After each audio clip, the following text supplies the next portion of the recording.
Chapter 2, What is Love? Before long, a few of his friends from the community decided to take on that experience and made it seem as if they only wanted him to guide them there.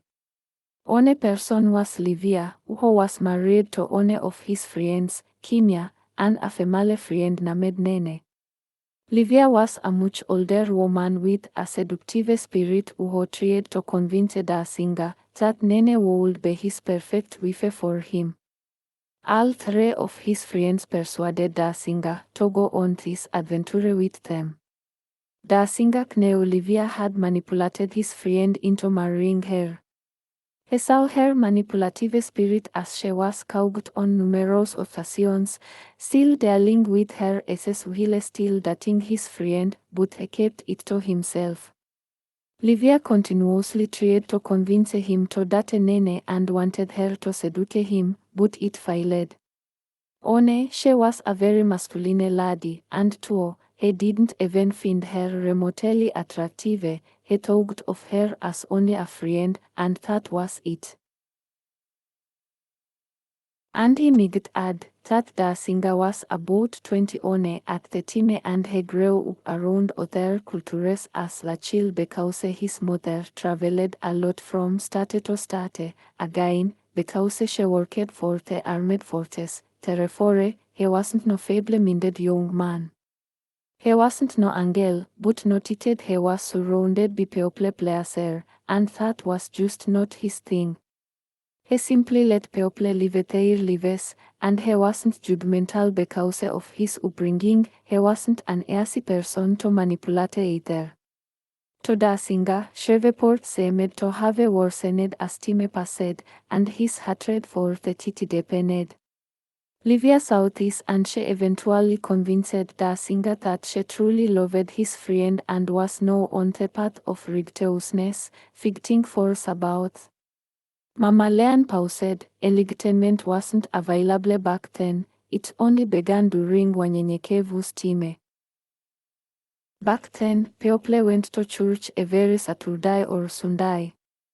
Many ill-will people trapped in and destroyed many who believed in Sabbath. They started calling themselves preachers, ministers, and the likes, so he believed they were his friends. Atlanta, Georgia, was one of the many places he had been while in the military. So, they suggested he take them there. The agreement was that they would travel there and work together until they could move on their own, but once they got there, it was something else. That night Sabbath showed him a dream that they would leave him there stranded. He confronted them the next day about the dream. Livia smiled with her eyes aglow. She sighed, and he quoted, "Baby, I would never do that to you. We love you." So that evening, after a long day of searching for work, he returned to where they stayed, and they had indeed left him there stranded. They never thought the singer was qualified to be with them because he had his own way of thinking and served about the way he knew him, not the way they did, for they were religious, and he was spiritual. So they left him.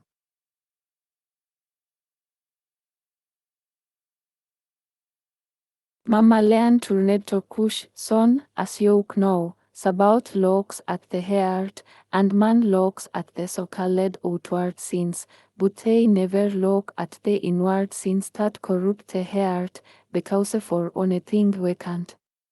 Cush looked at Mammalean. "What do you mean?" The singer smoked and drank, but his heart was poor. Livia used to do things of that nature plus. She was a reformed prostitute at that, but after her salvation, she only changed her outward appearance but used her gifts as a manipulator. She used seduction and was narcissistic toward everyone, even her children. Grooming everyone she talked to be that same way. The singer admired Livia because she spoke with power when it came to Sabbath, but he was young, naive, and trusting. Later he realized she was just imitating or mimicking properties Akela Malek. However, amid his trials and tribulations, Sabaoth showed him favor in many ways, even to his amazement. Determined to achieve his goals, no matter what, and Sabaoth made it, where he could do just that, but he did endure great trials and tribulations in the process. He met many celebrities that he admired growing up and they gave him advice. They saw his determination, some took advantage of him and his gift, and some nurtured it. He was homeless countless times, but he didn't care and made do with what he had. Eventually, he sold drugs, another popular thing in those times. It wasn't his type of thing, but he had to eat and needed a place to sleep, which cost money. There were many drugs introduced at this time. They had this on a drug-called ecstasy, used in dance clubs or during sex, and a few others like methamphetamine or simply meth. Most were euphoric or aphrodisiac drugs, but the only drug popular with our people during this time was crack cocaine.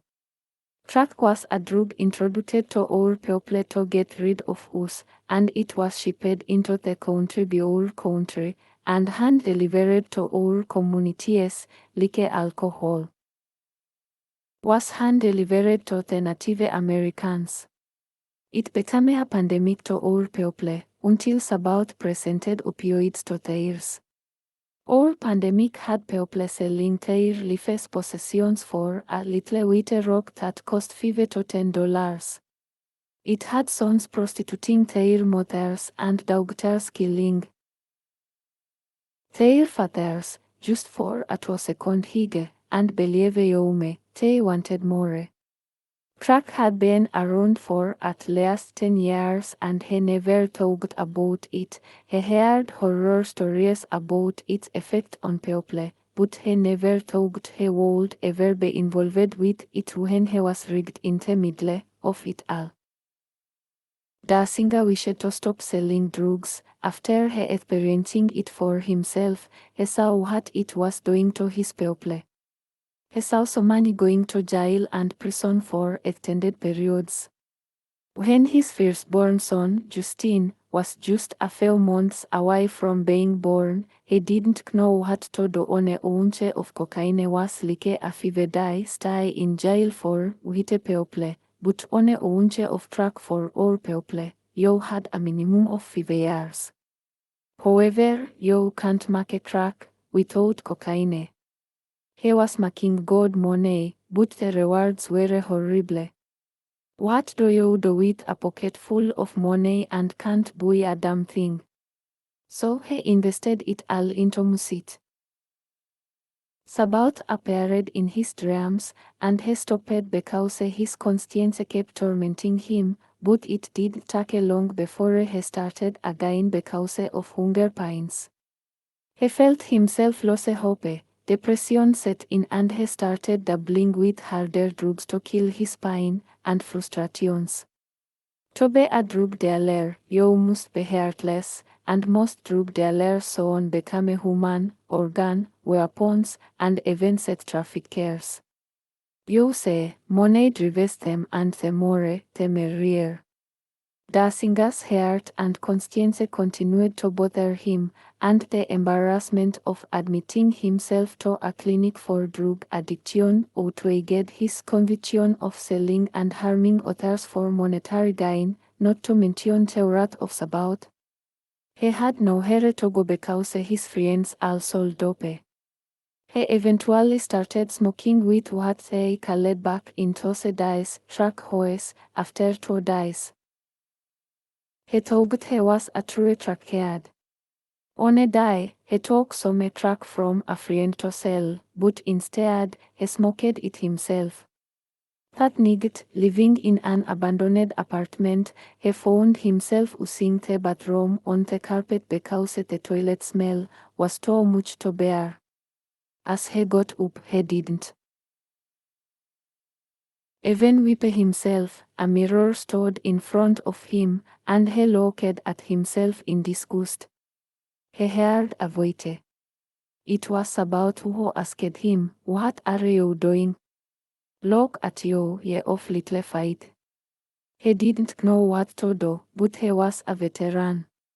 He admitted himself to the local hospital as an addict. To be honest, that's what he would have been if he had not done so.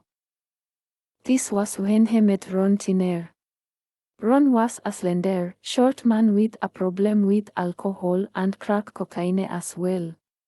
This program was for 90 days. Afterward, you were transferred to a halfway house for another 90 days. After the first 60 days of both programs, they were given weekend passes. The singer wasn't from there, and the only relative he had was his newborn son, Justin, and the mother of his child, who didn't allow him visitation except on Christmas and sometimes not even then. On a Saturday morning after breakfast, Ron approached him while the singer was taking a cigarette break. "You, dude, our first 60 days are out of the way. Do you want to come with me to my brothers? We're having a barbecue." The singer's eyes lit up. "Hell yeah, I'm tired of being around here, especially on the weekend when I don't have it to." Uhile. En route, sitting on the bus, Ron was in deep thought and turned to the singer. "The singer, I have something to tell you." Ron sighed as he continued. "I know you agreed to come over to my brother since you don't have a family here in Atlanta, but I've been meaning to tell you something, and I guess you're about to find out today. Cause ain't no shame in me game." The singer was on the bus, with a confused look. "What the fuck are you talking about, man? Spit that shit out." Ron laughed. "My family is not my blood family, they're just friends I've known for a long time," the singer said. "For real. That's what you wanted to tell me, nigga please.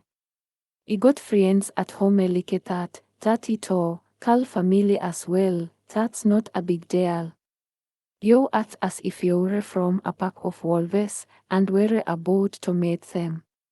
A smile quickly became a frown on Ron's face. "What I'm trying to say, dude, I'm gay."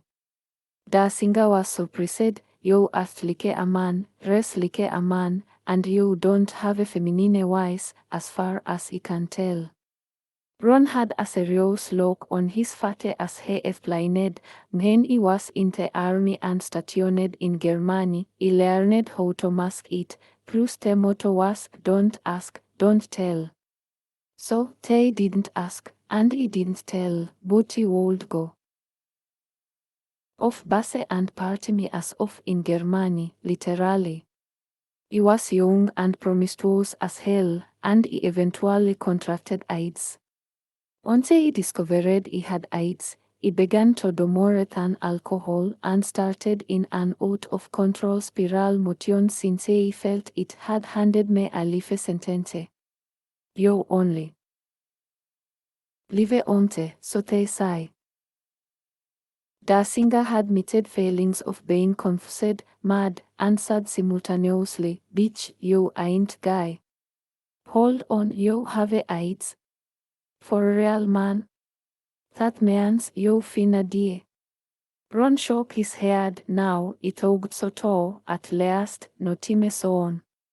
The doctor said, as long as I take my medicine, I'll be just fine until they stop working, that is. But for now, the medicine is keeping the symptoms at bay." Ron hesitated for a minute. "The reason I'm telling you is the place we are going is filled with men and women who are straight, gay, pansexual, or omnisexual. They won't mess with you if you tell them you're not gay. They are great guys, except for Smithy.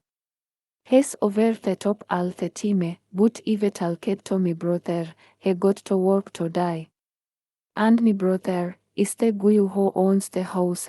He's not my real brother, he's one of my lovers. The singer sighed. Damn. One of them, how many lovers do you have, and do they know about your condition or each other? Dios ahoy. Ron lauged damn rigged. But we use protection. There was silence between the two for a moment, and Ron sighed, if you want to go back, that's cool, but I thought you wanted to get away from that place for a while, and I was headed over here, plus this a barbecue, it ain't no damn orgy, if it were, I would not have even invited you. We will have food, music, and alcohol. However, I don't drink, of course, except for my duels, but that's non-alcoholic. The singer just sat there on the bus, thinking for a moment.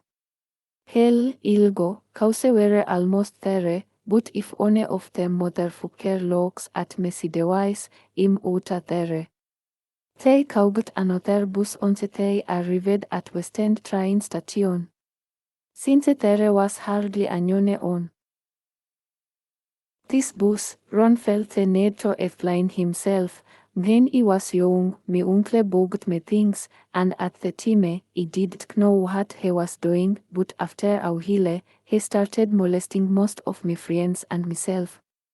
The gifts and money he showered us with were too good to let go. Pausing. He continued.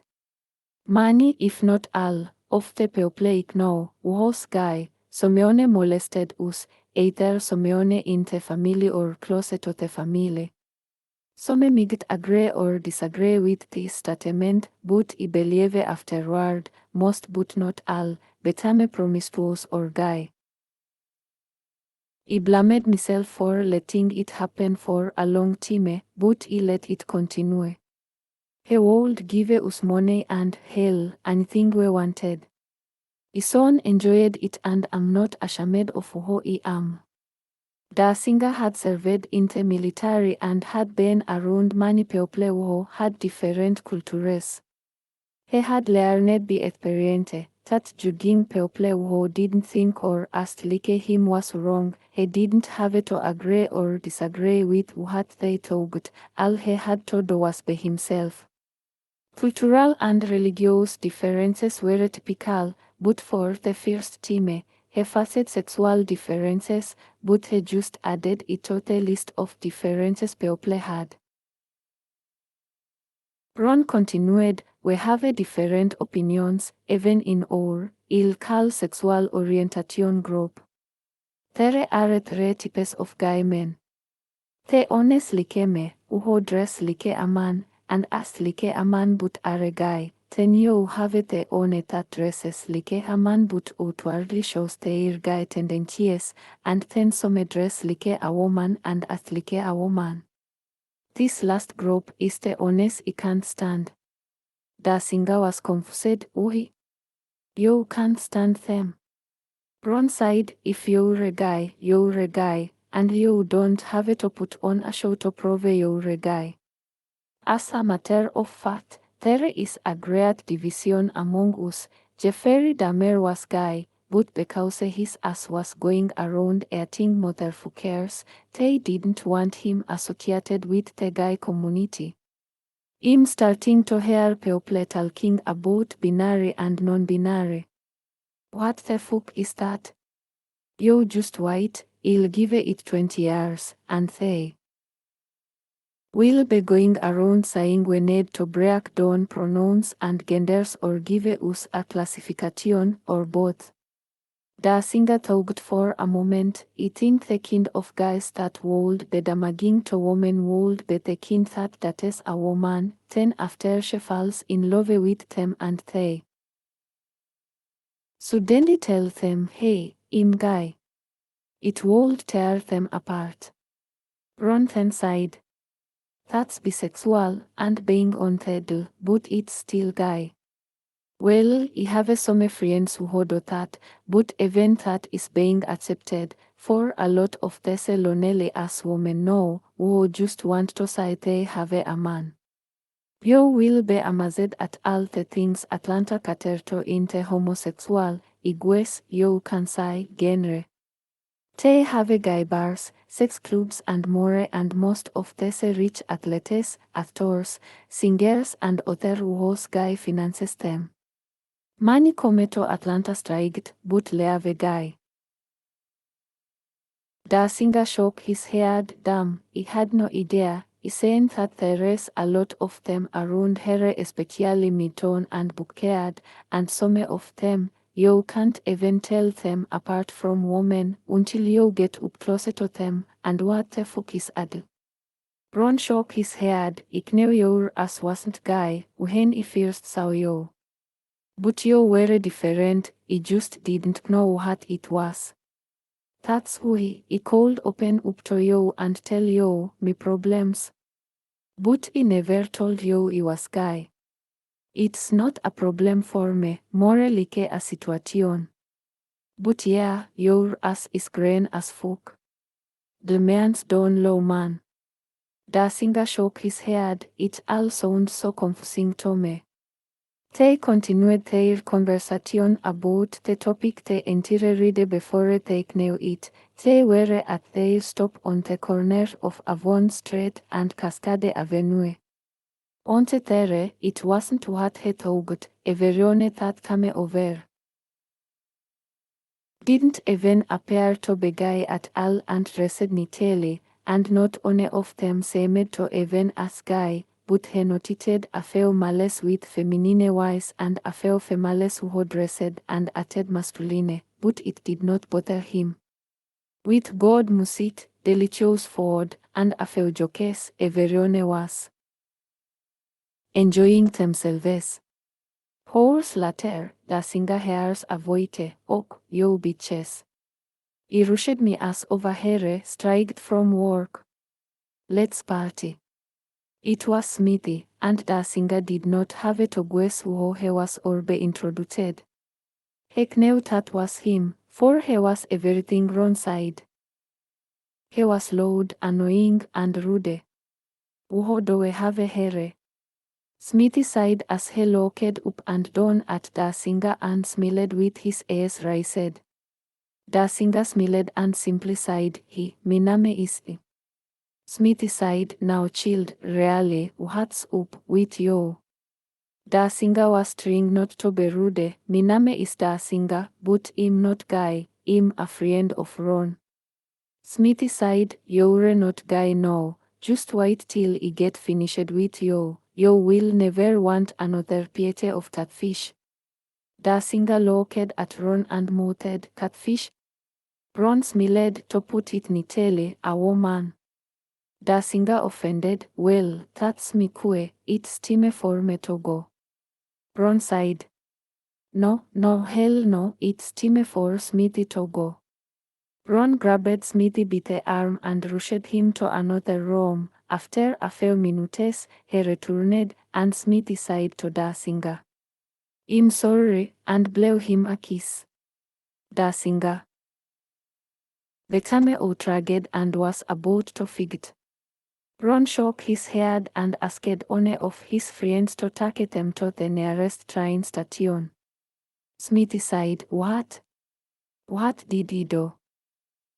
Cush interrupted, "Mammalean, can you stop for a minute? I got to use the bathroom." That tuna went rigged rogue me.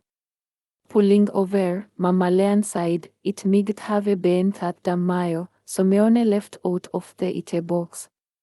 I'll finish when you get back." Cush sighed as he hid behind some bushes. "So far, it doesn't sound like a love story. I'm used to hearing unless the singer was gay." Mammalean laughed, "No child, there is more than the love you have for your wife. Plus, Ron played a big part in the singer's relationship with the Kue. They were only friends, and Ron never approached the singer in that way. Ron loved the singer like a real brother. He was the first straight man who didn't look down on him because he was gay, but if you hurry, I'll finish telling you." Cush was silent for a minute, then sighed, looks like I'm going to be auhile, Mammalean. Mammalean waited for a few minutes and sighed, resentment is like drinking poison and then hoping it will kill your enemies. Cush sighed, for real, Mammalean. Rigged no, uhile I'm using it. Cush hesitated, who is Nelson Mandela? Cush sighed, on a mission, your worst enemy is ide time. Mammalean replied, who is Nipsey Hussle. Mammalean then asked, you can't make decisions based on fear and the possibility of what might happen. It was a few seconds later, Cush replied, who is Michelle Obama. Cush in turn sighed, if I didn't define myself for myself, I would be crunched into other people's fantasies, for me and eaten alive, Mammalean sighed. I can't remember that one, Cush sighed. Audre Lorde, writer, feminist, womanist, librarian, and civil rights activist. Och, it's still me turn then. Start where you are with what you have. Make. So me think of it and never be satisfied. Mammalean sighed, och, ik know that one, who is George Washington Carver. She thought, I prayed for 20 years but received no answer until I prayed with my legs. Walking out of the bushes and zipping up his pants, Cush sighed, who is Frederick Douglass. He headed to the back of the wagon and washed his hands. I needed that. Shaking her head, Mammalean sighed. I hope you don't used up a gallon of water to wash your doggone hands. That's water for the horses. No, come on here, let's go.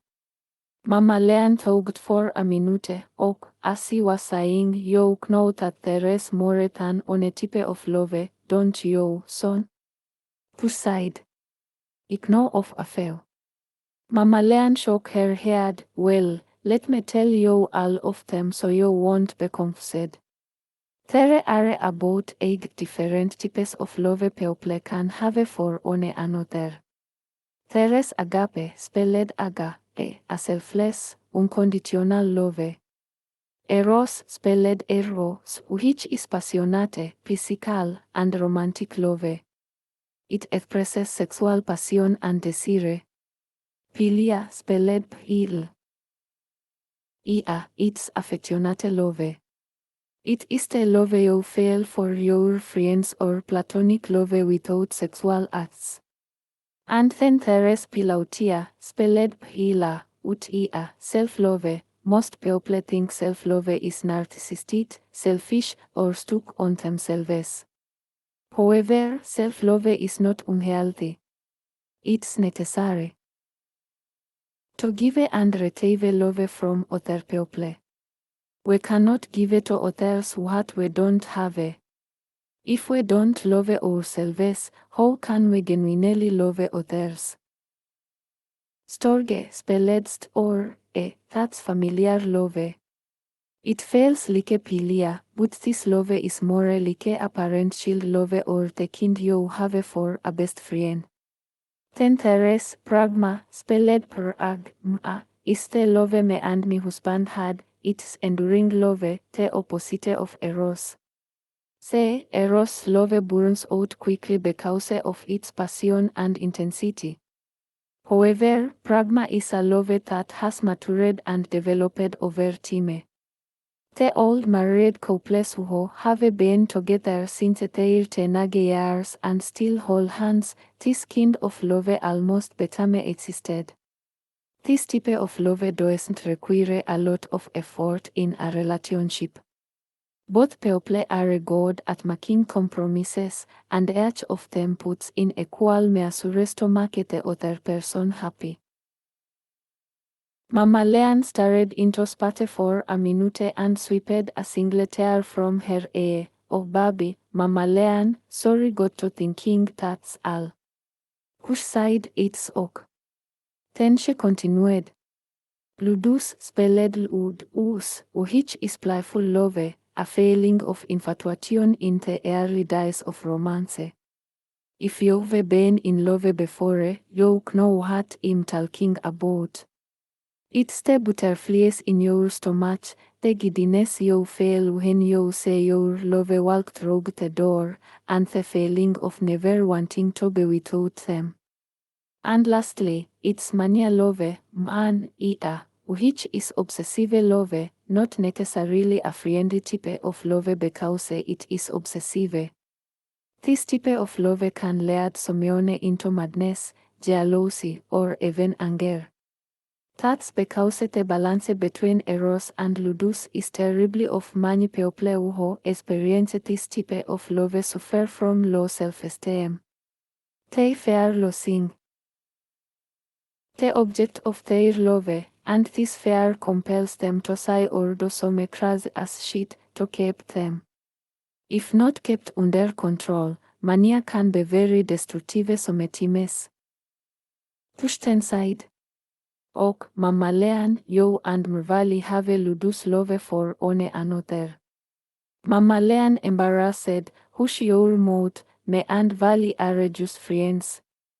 Hush sighed Mammalean. You both are old, and he is always calling you Mammalean, with a strange look, so. He's the only one you tell to quit saying ma'am to don't you think love can be found with him. Tush was being Nike, for he knew she needed love just like anyone else, but Mammalean just sighed, I ain't old, I'm mature, that's all, mature, you remember that. Tush laughed, you are old to me, then he smiled and sarcastically sighed, I'll explain that to you later, and they both laughed. Mammalean changing the subject, no, let me finish my story, ain't nobody got time for you and your wannabe, cupid ass. She sat there, guiding the horse, let's say, oh yeah, Dasinga. Dasinga felt she was out of his league and would not want someone of his stature, but little did he know she was just as interested in him as he was in her. He overheard the doctors, nurses, and just about everyone were trying to talk to her. She was friendly and always spoke when she was spoken to, but Dasinga felt she would be more interested in them than him because they made more money than him. No, Dasinga would take his Torah to work with him and read it whenever there was an opportunity to do so, be working that late at night, the opportunity came more than he thought. A week or so passed, and he had made his round and decided to read his Torah in the air or emergency room because it was quiet and there were no patients.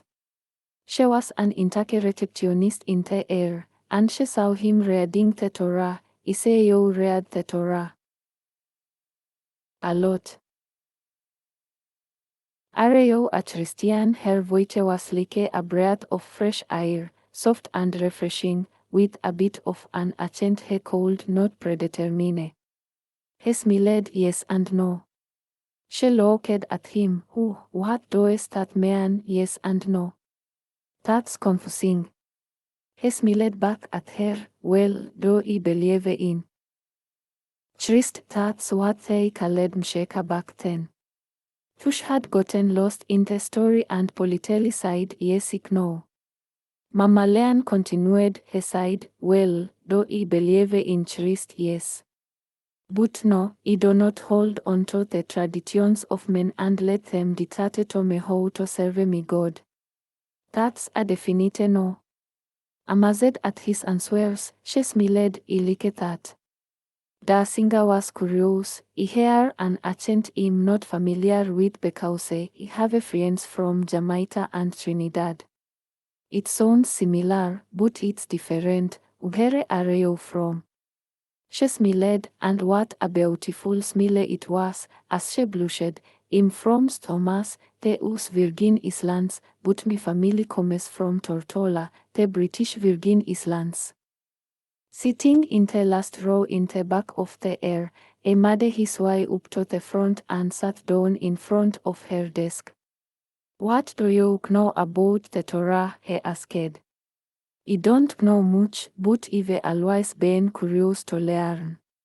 He was excited and told her about the Torah, and by the end of the night, he had summarized the entire book. Amazed at what he knew, she became very interested in him. The singer found himself caught up telling his story and was about to ask her something but thought about it. I'm so sorry, reaching out his hand. My name is Ajani, but my friends call me the singer. She replied as he stretched out her hand. It was, how you say it, caught up, enjoying you tell your story. Uherere mi matters. My name is Dekwe. You also have a little bit of an accent. It sounds like Atlanta, but is different. He smiled. I'm from Louisiana. Our culture is very similar because of the slave trade. She raised her eyebrows. You know about that as well. Not many people in Atlanta care about stuff like that. When they touched each other's hands, it felt like electricity ran through the singer's body. They talked and joked all night before they knew it. Their shift was over. For weeks, they spoke to each other at work and quickly fell for each other. Mammalean pauses for a moment. You know what? While in thinking about it, his tone in his poetry turned around during this time period. Mammalean pauses again. I recall some of his previous work before he met her because of their timestamps. They were good, don't get me wrong, but they became exceptionally profound. There were poems like all the qualities I need, clearing her throat. She quoted the poem. Speak your mind, that's all I ask, not trying to hear anything that's fake. So, stop with the mask. Though there might be problems, you're the only need, now trying to learn anyone else, all over again. You're my woman, I'm your man. We've talked and talked. You understand my meanings, I understand yours. There is nothing else to read, communication is the key. Just consider us as one, between you and me. You have all the qualities I need. Mammalean sighed, touching. Just for you. You know the date and time, the day and the year, better than I do. When I first started this conversation with you, I hope you know it's true. I care about you. No, you know how I feel. Let me tell you that feeling is real. Many times I thought God sent me meat to eat. But that meat had been spoiled or left out too long. Or even freezer burned. Then on a day, I got a message from Onhig. To me, it was a great surprise. Failing you, made my whole world turned. Longing for someone to say, someone to comfort me. With these words, was love for me. I hope that feeling was true, too, for you. We talked, let everything out. Didn't hold back. Yes, we both told the truth. That's how we met. I wouldn't mean falling in love with you. You are caring, sharing, loving and wise. This is no lie. Don't stop what you do. Because you are who you are, and because of that, I wrote this. Because I want you to know that this is not touching. Mammalean sighed, having said smacking love, Cush blushed as she continued. What is the difference with making love and having sex? With sex, there is no emotional involvement. With love, there is. Sex can be performed with anyone. With love, that person has to be something special. Someone special. Sex can be purely lust, making love involves love. Todai mani don't believe in love. One could be in love, and the other in lust. Love, the word itself. The word has many meanings, define behaviorone differently. Either way, it seems with love's definition. None of them are expressed today. Sex is another word, many try to use it interchangeably with love. Sex can be perverted love. Even though sex and love to money is the same. That's insane. There is a difference. I'm here today to make this claim. Help you say. So, when you met someone for the first time, do you want to go to bed with them? Because of lust or love? Let me explain. For me, if we met someone on the street and is turned on because she has a big butt, big breast, big beautiful lips, neat hips. If we say that person only for that, it's lust. You want sex. But if that same person in which I met interest me, I get to know her, enjoy talking to her, being around her. Saying more than just the body eventually. That can be love. Two in love can have sex, but two in lust can't make love. These are many differences between making love and having sex.